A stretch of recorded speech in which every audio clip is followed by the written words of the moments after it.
En 1982, en varias zonas alrededor del área metropolitana de Chicago, Illinois, varias personas comenzaron a colapsar aparentemente sin razón. La única cosa en común entre ellos era que caían muertos casi instantáneamente luego de tomar Tylenol. Tan preocupante e inmediata fue la emergencia que solo un día después, Johnson & Johnson retiraron más de 31 millones de botellas del medicamento del mercado. Esta es la historia de los asesinatos de Tylenol.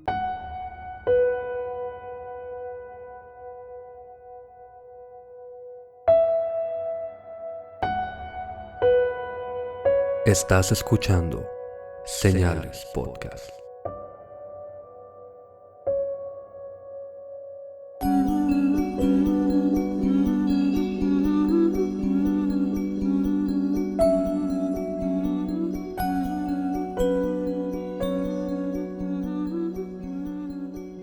Buenas noches, gracias por acompañarnos en otro Viernes Misterioso con Señales Podcast.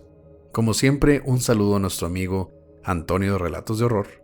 Si no lo conocen, escúchenlo en YouTube, Spotify y pueden seguirlo en Facebook bajo el mismo nombre, Relatos de Horror. Recuerden visitar señalespodcast.com, donde encuentran no nada más descripciones y fotos de los episodios, también pueden encontrar a nuestros dos podcast hermanos, Generación N, donde encuentran de todo tipo de historias sobre videojuegos, con quien ya hicimos una colaboración, por cierto, y también a Juégatela Podcast para todas las noticias del fútbol principalmente y otros deportes también, y con quien se viene una colaboración muy pronto también.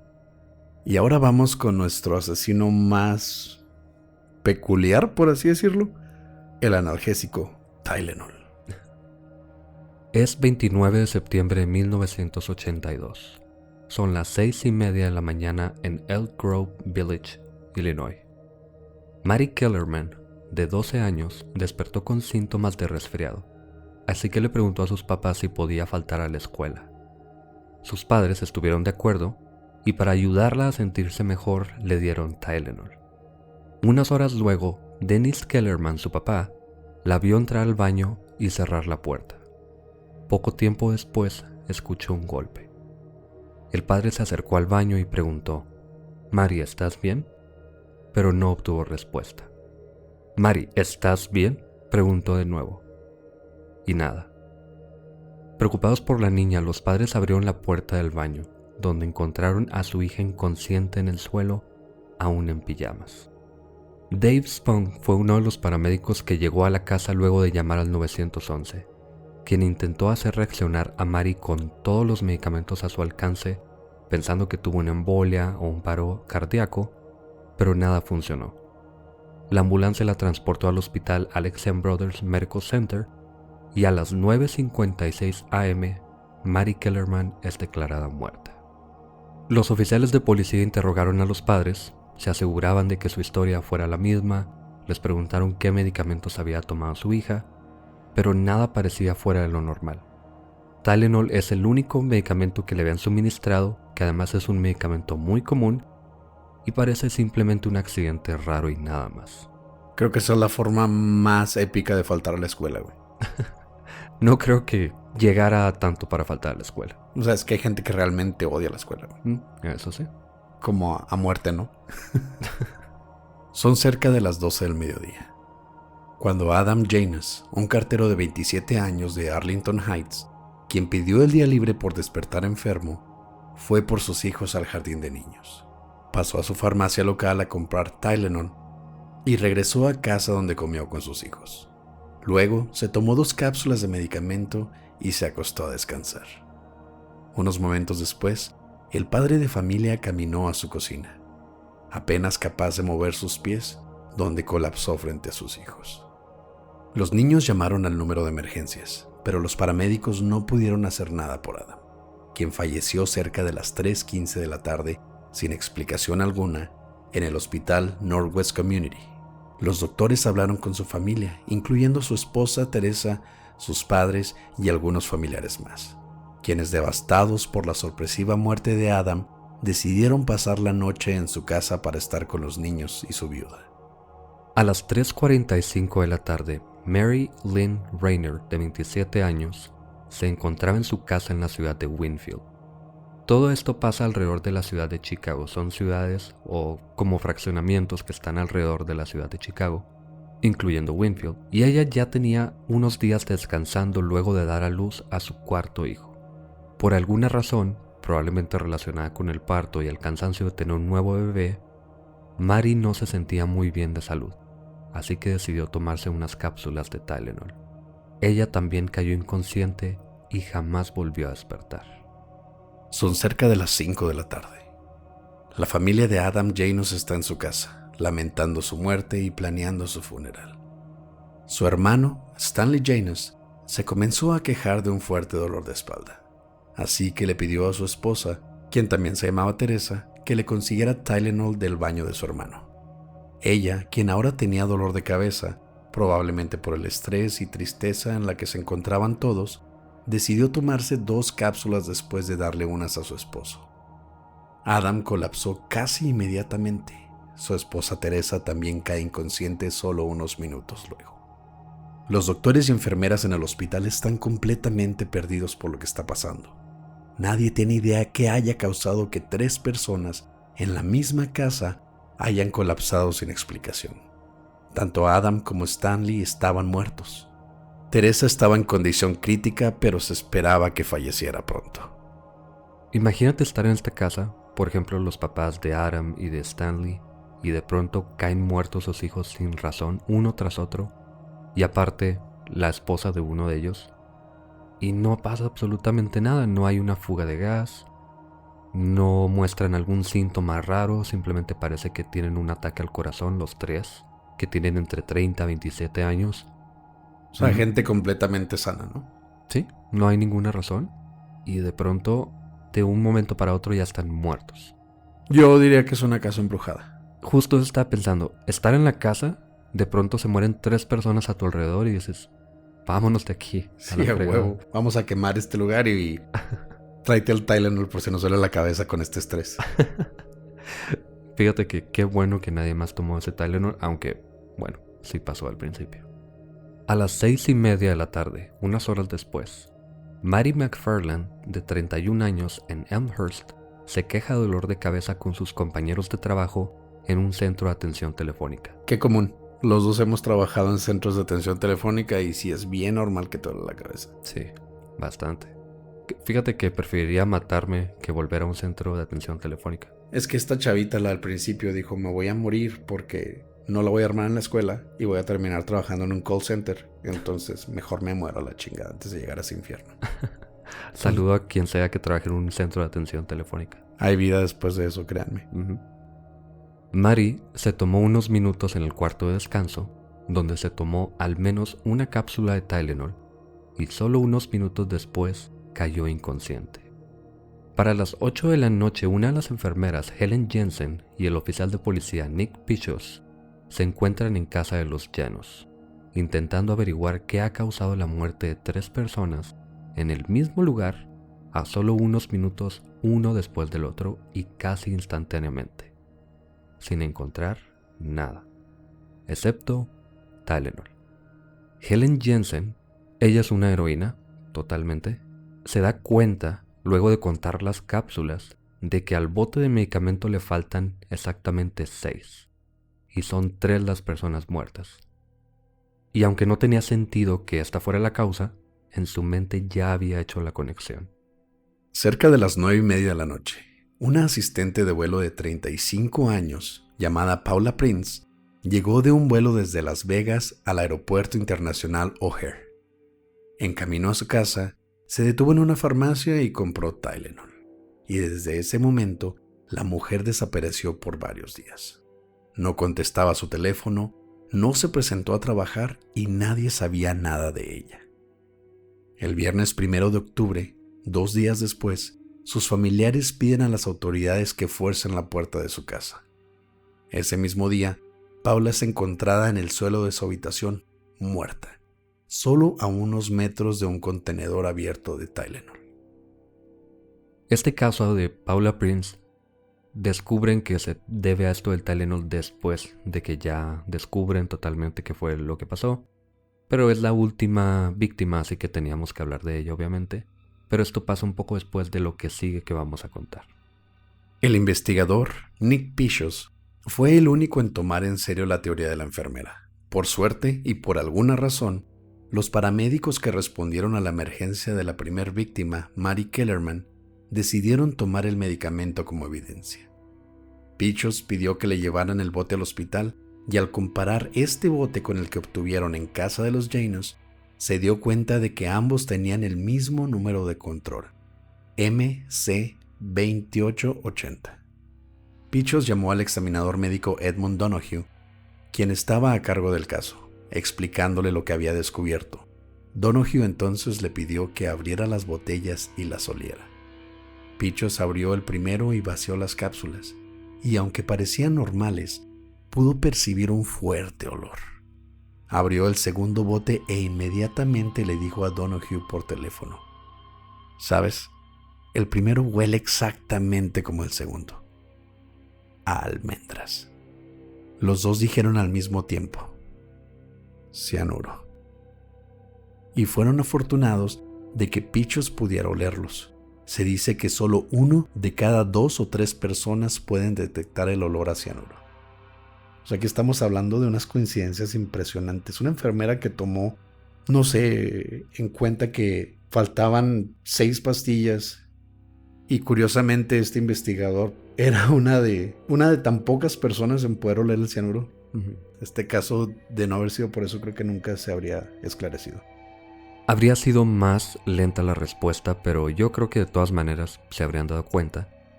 Pero bueno, el cianuro, ¿cómo funciona? Nosotros sabemos que el cianuro mata inmediatamente, pero lo que hace es que bloquea los glóbulos rojos de utilizar y transportar oxígeno, así que en pocas palabras, te asfixia aunque puedas respirar. Causa daño cerebral y paro cardíaco casi instantáneo, por eso pensaban que era un problema con el corazón inicialmente. Pero en pocas palabras tú estás respirando, entra el oxígeno a tus pulmones, pero tu cuerpo no lo puede procesar. Esa noche, ya 30 de septiembre a la 1 de la mañana, el doctor Thomas Kim obtuvo los resultados de la autopsia. Ese fue el momento en que fue confirmado. Los cuerpos de los Janos tenían niveles exagerados de cianuro, entre 100 y 1000 veces lo necesario para matar a una persona. Unas horas después, a las 3:15 de la mañana, Mary McFarland, la asistente telefónica, es declarada muerta. Después, a las 9:30 de la mañana, Mary Rayner, la mujer que acababa de dar a luz, también es declarada muerta. Un dato interesante en el caso de ella precisamente es que fue la única persona que tenía una botella de Tylenol normal. Hay un Tylenol que es sencillo, hay otro que tiene dosis extra o doble, y ella fue la única persona que consumió o que compró al menos de estas cápsulas normales.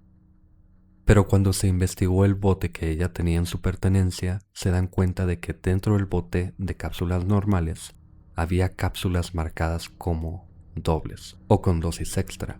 Así que no está claro si ella obtuvo este medicamento de parte de los doctores cuando dio a luz, luego metió las cápsulas en el bote que ya tenía en su casa, o si el bote lo compró y ya tenía esas cápsulas por alguna razón.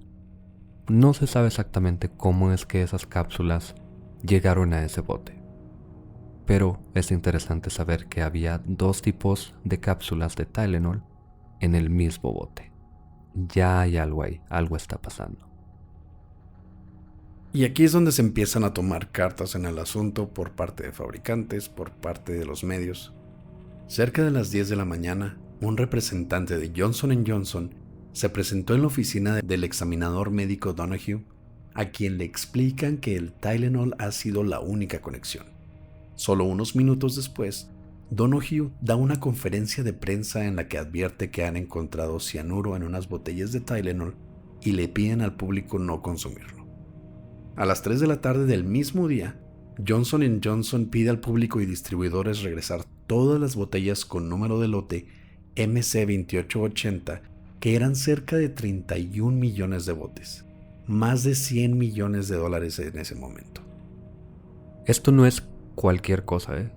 De pronto salir en un comunicado, en rueda de prensa y decir un medicamento, y no cualquier medicamento, es como decir aspirina, como decir cualquier medicamento que una familia se toma diario a veces. Hay personas que tienen que estar tomándolo. Y de pronto dices, no se tomen ni una sola pastilla, cápsula, tableta, o se pueden morir. Imagínate escuchar eso en las noticias. Había policías que estaban dando vueltas por los vecindarios diciéndole a las personas, no consuman Tylenol. No es cualquier cosa de verdad. Muchas personas dijeron que esto le iba a causar a Johnson & Johnson caer en la bancarrota totalmente. Me imagino, ¿no? Estar en algún lugar público, ¿no? Estás en una plaza comercial, de repente escuchas la noticia, recuerdas que tu mamá o que alguno de tus hermanos tenía dolor de cabeza y que lo único que consumen en tu casa, como tú dices, como aquí es una aspirina, es Tylenol. Imagínate la impotencia que es sentir, querer correr, pensar que tu familia puede caer en riesgo porque de repente te dicen que el analgésico más común de tu casa puede ser el causante de la muerte de todos los que conoces. De hecho, desde este episodio ya no voy a consumir aspirinas ni nada de eso. Me voy a dedicar a la homeopatía y todas esas pendejadas.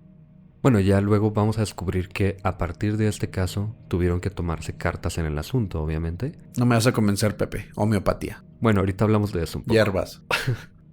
Ya el 1 de octubre, a la 1:15 de la tarde, Teresa Janus es declarada muerta luego de apagar su respirador artificial. Esta es la última persona que muere a causa del Tylenol. Y vamos a hablar de los sospechosos, porque obviamente hay, y son bastantes. De hecho, Johnson & Johnson revisa algunas de las listas de los ex empleados que podrían tener algún tipo de coraje o algún tipo de vendetta contra la compañía. Y son más de 400 ex empleados a los que examinan. Y aquí empieza la lista de los 400 ex empleados, incluyendo su biografía. Número 1. Ah, no, ¿qué dijo, verdad? No, vamos a revisar nada más a 3. Uno de ellos es el principal, los otros 2 son unas historias muy locas, muy extrañas.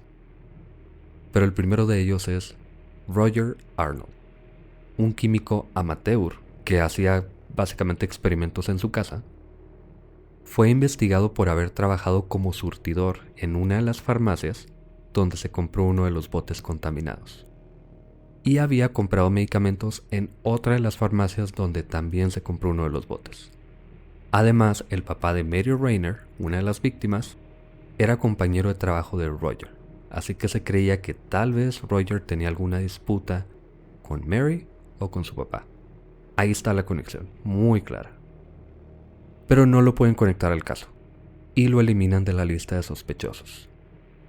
Solo que con la atención de los medios de comunicación, Roger cae en una crisis nerviosa totalmente. Sí, pues estás viendo que todos los medios te están tachando de culpable. Y si algo sabemos de los medios es que no van a decir es un supuesto culpable o se cree que es un posible sospechoso. Siempre el amarillismo va a estar en todo y van a decir se cree que este güey es responsable de estos asesinatos. Exactamente. Y lo que hace Roger es que comenzó a culpar a un hombre llamado Marty Sinclair, que es el dueño de un bar local, de haber informado a la policía que Roger tenía cianuro en su laboratorio casero y posiblemente era el culpable. Pero no pasa nada. Simplemente él piensa que esta persona por alguna razón le dijo a la policía. Ni siquiera se conocían. Sin base, sin fundamento alguno. No, simplemente él dice, este güey fue. Pero no pasa nada hasta un año después. Roger fue al bar de Marty, esperó en el estacionamiento y lo mató de un balazo en el momento en que lo vio. Solo que esta persona a la que le disparó no era Marty. Ay, güey. En realidad Roger confundió a un hombre que pasaba por ahí, llamado John Stanisha, de 46 años. Así que Roger fue sentenciado a 30 años de prisión por asesinato en segundo grado, aunque salió libre luego de cumplir 15 años en prisión. Porque Murica. Pues no presentaba un peligro para el público, él estaba convencido de que esta persona lo había delatado. ¿Cómo no vas a ser un peligro para el público si estás culpando a una persona que no conoces de haberte delatado posiblemente, o sea, cosas que imaginaste y luego aparte salir con una pistola, ver al primer güey que pasa caminando, le metes un balazo, no era el güey que pensaste por pura loquera, que era el que te había delatado? Obviamente eres una persona trastornada, ¿no? Bueno, sí, no dije que fuera normal, pero tampoco es como si hubiera matado a alguien sin razón, digamos. Él estaba bajo mucha presión. Estaba convencido de que esta persona lo había puesto en esta situación, así que se balancea ahí un poco las cosas. ¿Por qué siempre defiendes a los homicidas, Pepe? No lo estoy defendiendo. Y aparte, ya tenía 40 y algo de años cuando lo aprenden, y de hecho murió unos años después. Porque tomó Tylenol, ¿no? Otro de los casos de estas teorías locas que se sacaron, porque realmente todo esto eran meras sospechas, ¿no? Sí, y este es el único que se relaciona, entre comillas, a este caso muchos años después, porque dicen, esta persona pudo haber hecho esto de acuerdo a lo que hizo ya después. En 1988, en las primeras semanas de mayo, Lori Dan preparó barras de cereal y cajitas de jugo con arsénico. Sí, arsénico. Estas muestras, entre comillas, las mandó por correo a varios de sus conocidos. Personas para quienes trabajó como niñera anteriormente, a su psiquiatra y otras personas. Además de repartirlas en persona en varias fraternidades de la Universidad Northwestern de Evanston. Pero las cajas goteaban y las barras sabían raro. Obviamente, así que pocas personas las probaron realmente. Además, el arsénico estaba demasiado diluido para causar daño real. Nadie resultó realmente herido. Puedo que nomás les dio diarrea, ¿no? O algo así. No, ni eso. Simplemente sabe feo, lo escupes y punto, no pasó nada. Pero no se queda ahí. Frustrada de su primer intento de, no sé, venganza o de odio, el 20 de mayo, Lori fue a casa de la familia Rush, de quienes cuidaba a sus niños, y los llevó a la escuela primaria Ravinia, en donde creía que estudiaban los hijos de su cuñada. Dejó a los niños en el carro mientras entró a la escuela e intentó detonar una bomba en uno de los pasillos, pero el pequeño fuego que logró prender fue apagado con un extintor.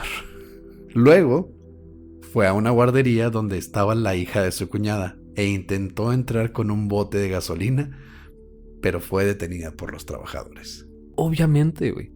Ves a una persona que viene caminando con un bote de gasolina a una guardería, pero siento que no va a haber tenido la cara más sana del mundo y probablemente iba temblando o gritando alguno. Me la imagino así toda despeinada, así como en Crocs y en pijama, ¿no? Y con una playerota de esas de la WWE. Y con un encendedor en la otra mano. Con un encendedor y el bote que dice así claramente gasolina, ¿no? Ni siquiera lo voy a esconder. Gasolina. Pues es obvio que no la dejaban entrar. No, pero no la detuvieron, nada más. Bueno, no la agarraron. Nomás le dijeron, no vas a entrar, y se fue. Pero no es todo. Regresó a casa de los niños y en el camino intentó darles leche con arsénico, pero la escupieron porque sabía raro. Al llegar a la casa, la mujer llevó a los niños y a la mamá al sótano y le prendió fuego a la casa, aunque todos lograron escapar. Al fin. Bueno, de hecho no. No es todo. Mientras, Lori fue a una primaria cercana con 3 pistolas en su posesión. Ahí le disparó a un niño con una calibre 22. Cuando intentó dispararle a 2 niños más con su Magnum 357, la pistola no funcionó. Los niños corrieron y le avisaron a toda la escuela. Lori entró a otro salón donde uno de los profesores intentó desarmarla, pero Lori sacó la tercera arma de su cintura y le disparó a 5 alumnos, matando a un niño de 8 años e hiriendo a 4 más. Y desgraciadamente, esto no es todo aún. Habiendo cometido esta atrocidad en esta escuela primaria, salió corriendo por el bosque, por más raro y cliché que se escuche, y llegó a la casa de una familia, a quienes convenció haber sido atacada por un violador. Para este momento, Lori ya tenía los pantalones llenos de sangre, por eso dice que un violador la atacó y que ella se defendió y logró dispararle. Así que ellos estaban convencidos de que tenían a una mujer que en defensa propia había matado a alguien, pero nada más, ellos no sabían absolutamente nada. Luego, Lori no quería que le llamaran a la policía.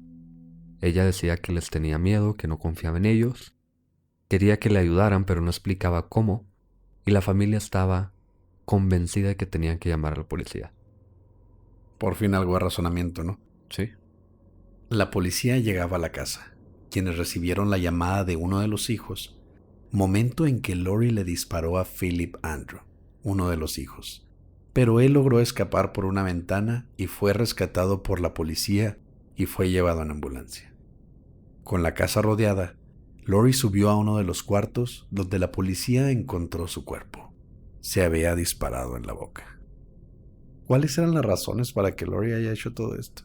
Pues ella se divorció y al parecer fue un divorcio bastante fuerte, por eso quería matar a los hijos de su cuñada, bueno, de su esposo, ex esposo. Así que probablemente esa fue la razón. Pero como te digo, esto pasó en el 88, varios años después de lo del Tylenol, pero la policía piensa que ella pudo haber sido pudo haber sido la culpable por haber envenenado o tratado de envenenar a las personas, pero se me hace una conexión muy débil, la verdad. Sí, la verdad está bastante débil. Después de todos los intentos fallidos de envenenar gente dando arsénico a todo el que se le topaba, pues la verdad no creo que haya sido ella. Pero esa no está ni cerca de ser la historia más extraña y loca de este caso. El 6 de octubre de 1982, una carta llega a Johnson & Johnson que pedía $1 millón para detener los asesinatos de Tylenol, pero sin explicar cómo pagarlos, más que una cuenta de banco. O sea, una cuenta de banco, lo más rastreable del mundo. Exactamente. Aunque esa cuenta de banco había sido cerrada hace mucho tiempo. No es un movimiento inteligente. No. Investigan quién era el dueño de esta cuenta y llegan a una persona que se llama Frederick Miller.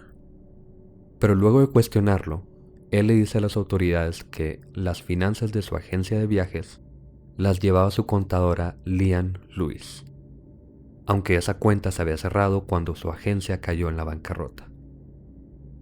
Luego Frederick les dice que probablemente él sabe quién podría ser el culpable, y nombra a James William Lewis, que es el esposo de Leanne, quien dice que era un loco y que lo odiaba por haberles mandado un cheque sin fondos por $510 y que ahora posiblemente lo quería culpar de los asesinatos.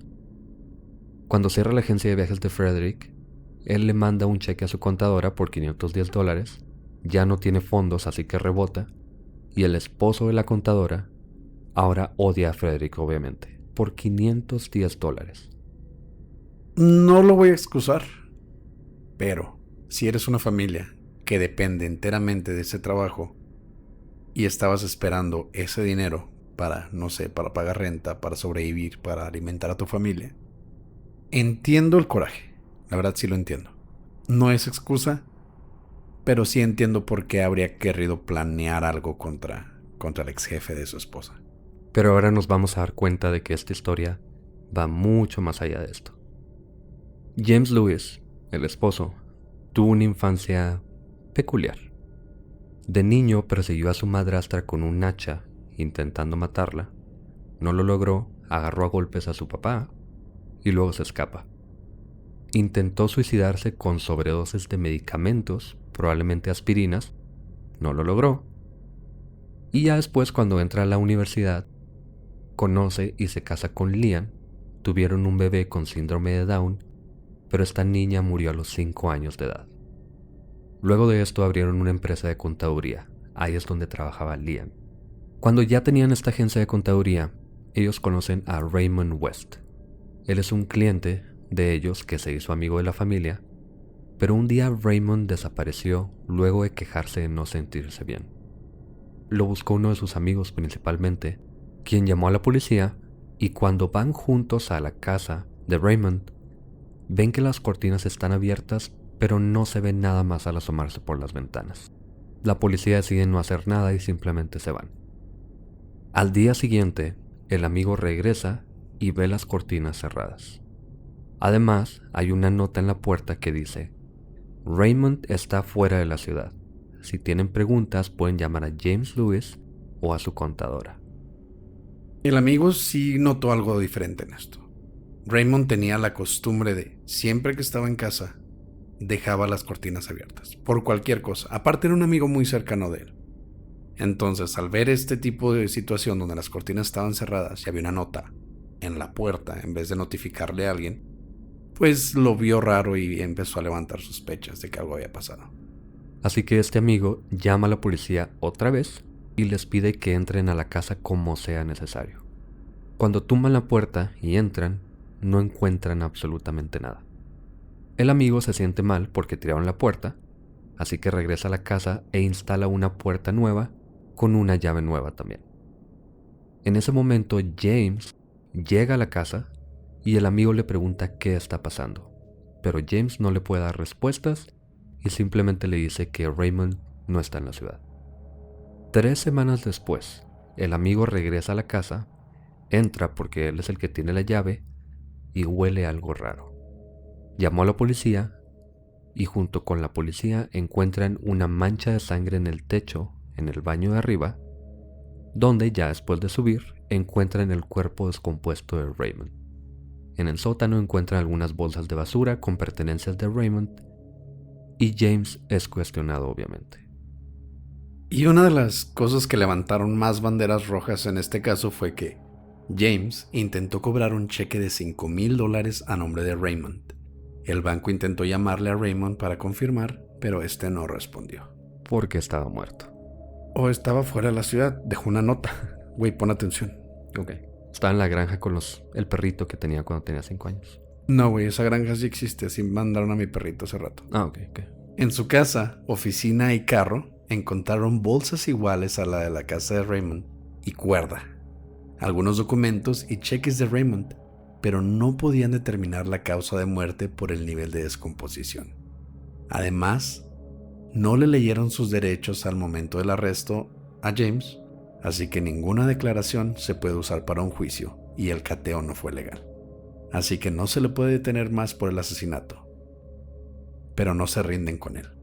Revisando sus negocios, uno de ellos era una máquina de prensado de cápsulas y otras actividades que podrían estar relacionadas con cianuro, que es utilizado en industrias de metal, papel, de muchas cosas, no necesariamente tiene algo malo. Cápsulas y cianuro. Sí, obviamente hay una conexión ahí muy fuerte, solo que hay que dejar en claro que el cianuro, no por tener cianuro ya estás intentando matar a alguien. Pero ahí está la conexión. Después de esto, James y su esposa Lian se van a Chicago. Toman nombres nuevos como Robert y Nancy Richardson, y es donde Lian comienza a trabajar para la agencia de Frederick.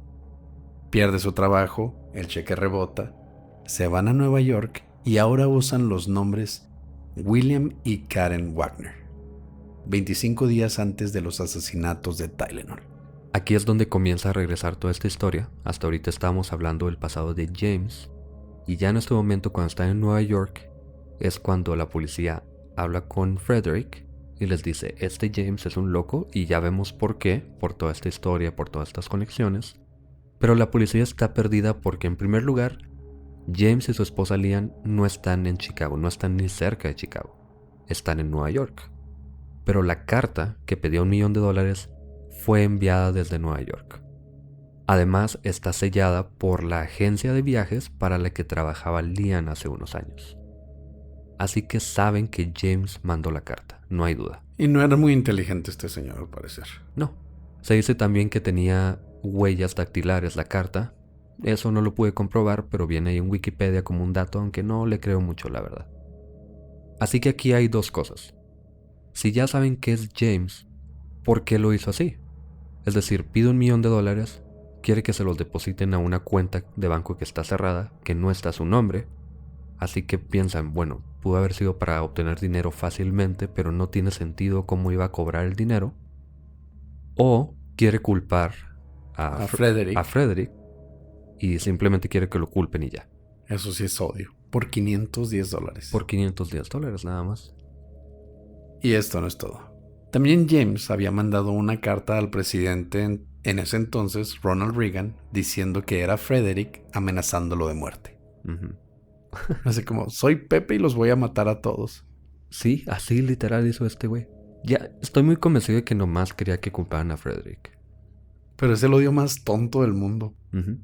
Una bibliotecaria entonces llamó a la policía, dice que ahí está James y lo arrestan. Cuando le preguntan si fue él, pues obviamente dice que no, pero le preguntan, si fueses tú, ¿cómo lo harías? Y para sorpresa de todos, les explica cómo lo haría. Pero no hay pruebas de que James siquiera estuviese en Chicago por ese tiempo. Y aquí hay dos teorías más. Si fue él, ¿cómo era posible que lo hiciera? Estaba en Nueva York, esto fue en Chicago. Algunas personas piensan, 25 días antes de que se fuera a Nueva York, metió las cápsulas de cianuro en las botellas, luego se fue, y 25 días después es cuando comienzan a tomarse estas pastillas de cianuro, pero se cree que el cianuro para ese tiempo, muy pocos días después de ponerlo en las botellas, habría disuelto las demás cápsulas de Tylenol. Así que hay solamente unos días en los que puedes meter el cianuro en la botella de Tylenol antes de que el cianuro disuelva lo que tiene la botella. Sí. Así que fueron 2, máximo 3, 4 días tal vez en que la persona que haya sido metió el cianuro en las botellas y se vendieron y luego ya pasó lo que pasó. O una persona fue de farmacia en farmacia, ya sea que comprara las botellas de Tylenol, las abriera, les metiera el cianuro y las regresara, o se las robara sin que nadie se diera cuenta, les metía el cianuro, luego regresaba, muy normal, ponía la botella otra vez en el estante y se iba como si nada. Sí, porque sabemos que es un medicamento de anaquel. O sea, realmente no necesitas receta para comprar Tylenol. No, tú puedes llegar a agarrarlo y ya. Y en ese momento no había sellos de calidad, ni de seguridad, ni de absolutamente nada. Era un frasco nada más que tenía un pedacito de algodón para mantenerlo seco. Y ya, nada más. En fin, James es sentenciado a 20 años por extorsión. ¿Recuerdas la primera persona que fue arrestada por haber matado a una persona? Él cumplió 15 años en prisión por haber matado a alguien. Este güey por extorsión cumplió 13 años en la cárcel. Pues que menos al presidente también, güey. Pero fue por extorsión que lo arrestaron. Bueno, jamás entenderemos las leyes de Estados Unidos. Pues sí está un poco raro. Y bueno, a raíz de esto, se sabe que estas cápsulas no fueron fabricadas en el mismo lugar, pero sí fueron empacadas en el mismo centro de distribución.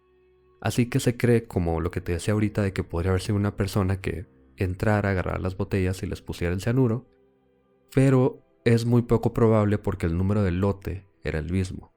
Así que se cree que la persona trabajaba en el centro de distribución y ahí fue donde contaminó estas botellas y ya las demás personas se las tomaron. ¿Por qué? ¿Quién sabe? Y esto nos abre todavía más dudas porque James tenía una prensa para cápsulas, acceso a cianuro, pero no trabajaba en el centro de distribución como para poder controlar los lotes. Entonces, por más culpable que se pudiese ver él teniendo cápsulas y cianuro, aún así no concuerda de dónde salieron estas botellas. Sí, además, no sé exactamente cómo explicó él que lo haría, entre comillas. No sé si dijo que en el centro de distribución o alguna otra cosa, o se inventó algo, parece que él no estaba bien en su cabeza. ¿Tú crees? Probablemente quería llamar la atención nada más, no sé. Además se filtraron unos documentos, después de que ya salió libre James, en los que el FBI decía que estaban seguros de que él había sido, pero no tenían forma de comprobarlo. Y a raíz de este caso, el gobierno decide implementar reglas de calidad y de seguridad sobre todo, y es por eso que ahora vemos esas botellas que si las abres, se rompe el sello. De aquí salió todo eso. Y traen una leyenda que dice, si el sello está violado, por favor, no consumir. Exactamente. Y aparte, Johnson & Johnson, ya es que te dije que algunas personas creían que iba a quedar en la bancarrota. Bueno, pues ellos piden que se devuelvan todos estos medicamentos y al último ellos terminan ganando. La opinión pública, los medios, el gobernador, todos dijeron que ellos actuaron muy bien porque lograron recuperar 31 millones de botes y nadie más murió después de ese día. Y aparte se sabe que Johnson & Johnson hoy en día es una de las compañías con los más altos estándares de calidad del mundo. De hecho, se dice que en algunas de sus fábricas se les prohíbe a muchas personas usar ya sea faldas u otro tipo de vestimentas así reveladoras porque los pisos son tan limpios que pueden reflejar. Un amigo que trabaja en Juárez, de hecho le tocó ir a la fábrica porque hay una Johnson & Johnson aquí en Juárez, bueno, aquí en el estado, que muchos piensan que somos de Juárez, y dice que sí, que a las señoritas se les prohíbe usar falda en ciertas partes de la planta, ya es de operación, porque son tan limpios que sí se refleja tipo espejo. Y aparte pues ahí hacen mamilas para bebés, etcétera. Entonces sí tienen estándares de calidad bastante altos. Entonces al parecer Johnson & Johnson salió limpio y con el nombre en alto. Y está bien, algunas personas no estarán muy de acuerdo con Johnson & Johnson por sus prácticas y todo, pero aquí lo hicieron bien. Y no nos vamos a meter a investigar empresas. No, para nada. O quién sabe. Y al final no se sabe quién fue. No se sabe si fue una persona, si fueron varios. Y parece que nunca lo sabremos. Qué bueno que aquí en México no acostumbramos tomar Tylenol. Gracias por escuchar Señales Podcast. Buenas noches.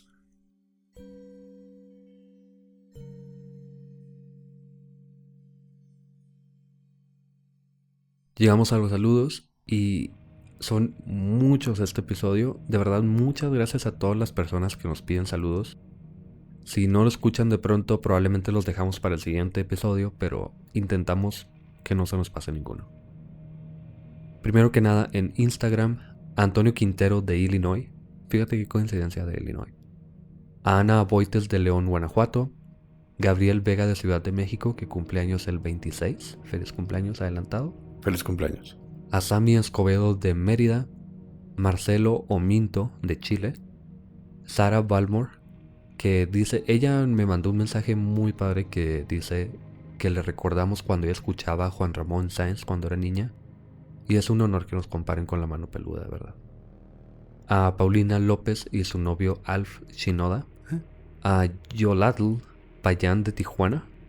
Elianet Miranda de Lázaro Cárdenas, Michoacán, que cumple años el 24. Feliz cumpleaños también. Feliz cumpleaños. Jesús Favela, que dice que necesita hacer para que le mandemos saludos. Pues nomás pedirlo. Pedirlos y que no se nos vaya. Sí. A la familia Treviso de aquí de Chihuahua, de parte de Angélica Sáenz. Luis Bermejo y Carolina Betancourt. A Sara Padilla de Cancún. Carolina Cepeda en Monterrey. Nicolás Soto de Zapopan y a Britannia desde Suecia, y es de Perú originalmente. También en Instagram, Naya nos pide que le mandemos saludos a su hermana Dani, que Dani fue la que le contó sobre nosotros y ahora las dos nos escuchan. Un saludo a las dos y un abrazo. En WhatsApp tenemos saludos para Omar Parra de Juárez, Víctor Rivera y Nancy de la Fuente del Estado de México, Jared y su esposa Wendy y sus hijos Diego e Isaac de Houston, Avi de Juárez, Caro Martínez de Celaya, Guanajuato, Ariadna González de Sinaloa. También un saludo de Mónica para su hijo Mateo, Esteban de Paraguay, Lorena Velázquez de Monterrey, Gerardo Canales de Ciudad Juárez y Lisa Santa Cruz de Paraguay. En YouTube tenemos saludos para la Cumbre Agdalena Peñasco de Carolina del Sur por parte de Alfredo Aguilar, Carlos Macías y su novia Jennifer de San Diego, California, Anco Mora Mora de Costa Rica, que recibió un mensaje de Buda. Y él no es creyente, pero recibió un mensaje de Buda diciendo que teníamos que mandarle saludos. Entonces, un saludo a Anco. También un saludo bastante acorde al episodio pasado. Arumi Satomi. Su papá se llama Chizuo, justo como Chizuo Matsumoto. O Shoko Asahara.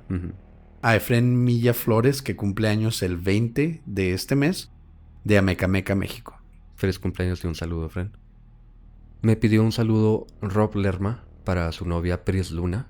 Un saludo también para Fernando, el hermano de César, el hombre sombra, el Donka de Generación N, que cumple años el 19 de enero. De hecho, Fernando estuvo con nosotros en un episodio de Historias Personales. Nos contó sobre el hombre machucado. Un abrazo, Fernando. Sí, un abrazo y felicidades, Fernando. También un saludo muy especial a Alberto de Mexicali. Él es sobrino de Ken Aguilar y Ken Aguilar nos mandó un video por Instagram en el que sale Alberto. Es un niño, yo le calculo unos 10, 11 años. No, yo digo que entre 8 y 9. Bueno, por ahí. Y nos dijo que es fan de nosotros y quería que le mandáramos un saludo. Pues un saludo muy grande, Alberto. Ken, esperemos que tengas un chingo de criterio y no dejes escuchar todas las pendejadas que decimos a Alberto. Se ve muy buen niño y no queremos que se contamine por nuestra forma de hablar. Probablemente le está enseñando su saludo y te pones a hablar así, Oscar. Sí, ya habló de cómo Albert Fish hacía todas esas pendejadas. Yo creo que esto es lo de menos. Y le sigues, ok. En Instagram dejamos algunos saludos que eran para el anterior, pero fueron muchos en el anterior. Así que los pasamos para este y se juntaron. Y son los siguientes. A Hugo Cruz de Chignahuapan y a su hermano también. A Judith y su esposo Amat Amaro de la Ciudad de México. A Moni, que le manda saludos a Maite Lira y su novio Héctor Ortiz de Oaxaca. A Yuriko Kawakami de Perú, a Annelisa y Gerson de Puebla, a Jacqueline Port y Leopoldo hermano, que es su hermano, de Monterrey, a Miguel Villegas de Apodaca, Nuevo León, y Daniela Sanabria de Monterrey. Y por último también de los que dejamos pendientes del episodio pasado, en YouTube a Sara Padilla, Diana Dorado, Paulina Fernández de Guadalajara, Marcos Ramírez también de Chignahuapan, Fausto Vázquez Villegas y Nayeli de la Garza. Mira, tuvimos algo muy, muy raro porque en el de Las Huellas del Diablo yo conté la historia de Chignahuapan, de la iglesia de Longuito. Sí. Y Hugo Cruz y su hermano y también Marcos Ramírez salieron al quite, ¿no? Y de hecho nos mandaron un mensaje de que hay otras historias muy interesantes y esperemos que no las manden. De nuevo, muchas gracias a todos. Por cierto, estábamos ahorita autografiando las playeras que vamos a mandar ya hoy, que sería el viernes. Así que a los que las pidieron, ya espérenlas muy pronto. Y recuerden que pueden pedirlas ya sea mandándonos mensaje personal si viven en Chihuahua, o pueden meterse a la página de Señales Podcast en Facebook. Ahí encuentran los links para Mercado Libre donde las pueden comprar.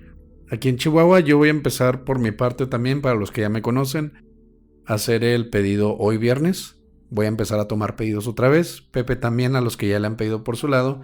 Vamos a empezar y vamos a cerrar la próxima semana el pedido para que no haya tanto reborujo en los tiempos. Vamos a hacerlo semana con semana. Reborujo. Para los que no saben qué es reborujo, sería que no haya tanta confusión. Gracias por escuchar Señales Podcast. Buenas noches.